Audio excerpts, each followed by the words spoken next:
I think what is more important is finding your passion with a niche, with a topic that you absolutely love, because that is what I think has helped me to keep going throughout.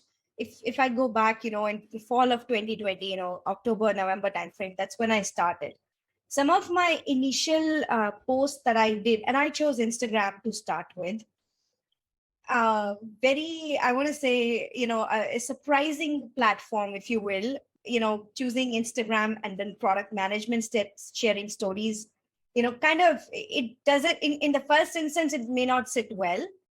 But the reason I've been able to grow this in such a short time, getting it to 30K now and a community there, is because one, I'm absolutely passionate about product management. So for me, it doesn't feel like work getting on there and talking about product management, talking about the challenges that I have faced myself in my career along the way, sharing learnings, the things maybe if I went back 10 years, how would I start again?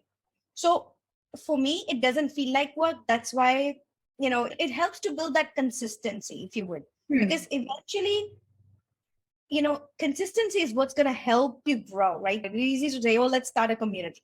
It's easy to say that, but to grow it long term and really have that but thriving community, consistency is the key, and that long term gain sort of mindset, it has to be there.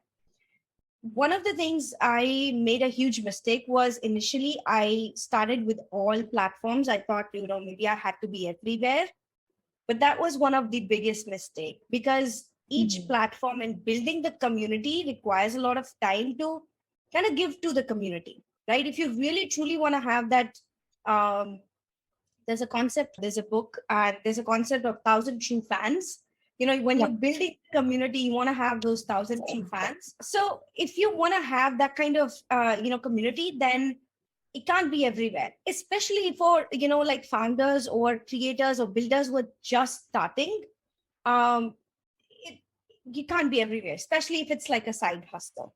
So that was one of my initial mistakes. But then I realized quickly, I wanted to focus. So then I narrowed down to, two platforms, and that's where I'm most active. And that's where I have my community, both Instagram and LinkedIn.